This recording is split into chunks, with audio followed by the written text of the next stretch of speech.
Baik, perkenalkan nama saya Dita Kristina. Saya dari Angkatan 19, kelompok 4 dengan NDH 37. Jabatan saya perawat terampil di RSUD Sengayam dengan pemateri Bapak Zainal Fanani. Tugas agenda 1, analisis isu berdasarkan pekerjaan dan tupoksi. Agendanya yaitu ada 6, yaitu tugas, fungsi pokok tupoksi, dan uraian jabatan. Kemudian identifikasi isu di rumah sakit berdasarkan tupoksi dan uraian tugas. Kemudian identifikasi isu menggunakan metode APKL. Kemudian analisis isu prioritas dengan metode USG. Kemudian analisis masalah dengan diagram fishbone. Dan yang terakhir alternatif pemecahan masalah.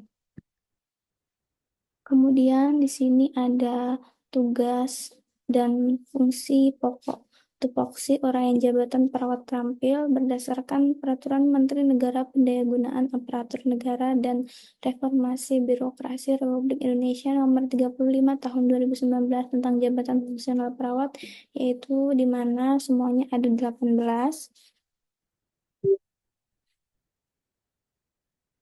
Kemudian berdasarkan 18 tupoksi tersebut, saya mendapat 5 isu pada rumah sakit berdasarkan tupoksi dan uraian tugas. Yang pertama, belum optimalnya kepatuhan petugas dalam pelaksanaan 5 moment hygiene di ruang isolasi Rumah Sakit Umum Daerah Sengayam. Yang kedua, belum optimalnya timbang terima pasien saat pergantian shift perawat di ruang rawat inap RSUD Sengayam.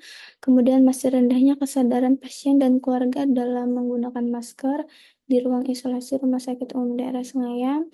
Kemudian belum optimalnya dokumentasi proses asuhan keperawatan di rawat inap Rumah Sakit Umum Daerah Sengayam.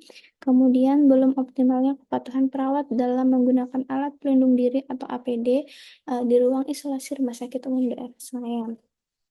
Kemudian eh, ada identifikasi isu menggunakan metode APKL. Yang pertama mendapatkan skor 17, yang kedua mendapatkan skor 13, yang ketiga mendapatkan skor 15, yang keempat mendapatkan skor 11, dan yang kelima mendapatkan skor 14. Di mana A merupakan isu tersebut sedang terjadi atau menjadi perhatian saat ini, yaitu P problematik. Isu tersebut memiliki dimensi masalah yang kompleks dan membutuhkan solusi segera. Yang K, isu tersebut menyangkut kepentingan banyak orang dan berdampak luas bagi masyarakat. Yang L, isu tersebut realistis, relevan, dan memungkinkan untuk ditangani.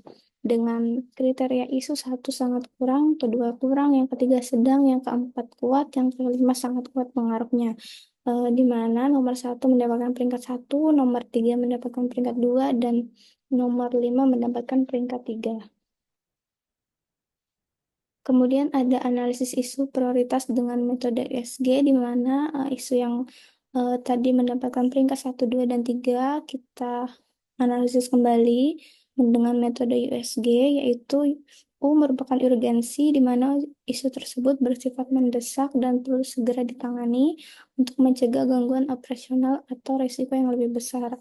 Kemudian S yaitu seriousness.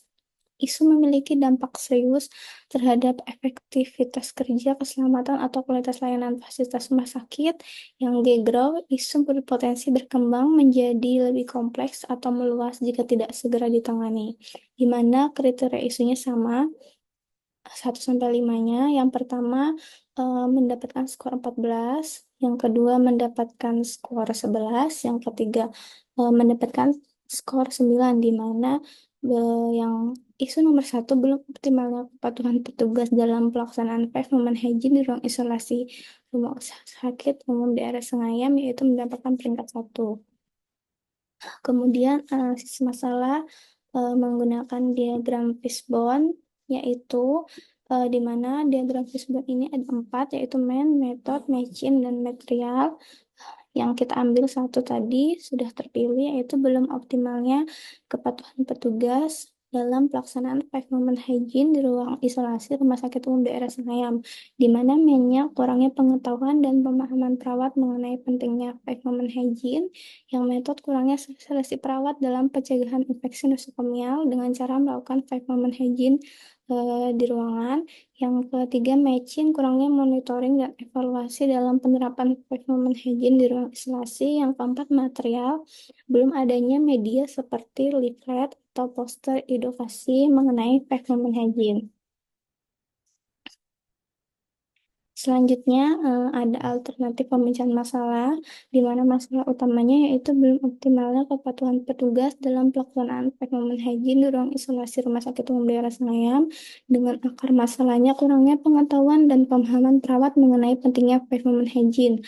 Alternatif pemecahan masalahnya yaitu memberikan edukasi kepada perawat mengenai pentingnya pavement hygiene. Yang kedua, kurangnya sosialisasi perawat dalam pencegahan infeksi nosokomial dengan cara melakukan pavement hygiene di ruangan. Dengan alternatif pemecahan masalahnya, kita bisa melakukan kegiatan sosialisasi mengenai pencegahan infeksi nosokomial dengan cara melakukan pavement hygiene di ruangan. Eh, Selanjutnya, kurangnya monitoring dan evaluasi dalam penerapan pavement hygiene di ruang isolasi. Alternatif pemecahan masalahnya itu melakukan monitoring dan evaluasi secara berkala mengenai pavement hygiene di ruangan. Kemudian, akar masalahnya belum adanya media seperti leaflet dan poster edukasi mengenai pavement hygiene. Selanjutnya, alternatifnya kita bisa membuat seperti leaflet dan poster edukasi mengenai pavement hygiene. Baik, itu saja yang bisa saya dapat sampaikan. Terima kasih atas kesempatan yang diberikan. Saya tutup presentasi hari ini. Terima kasih.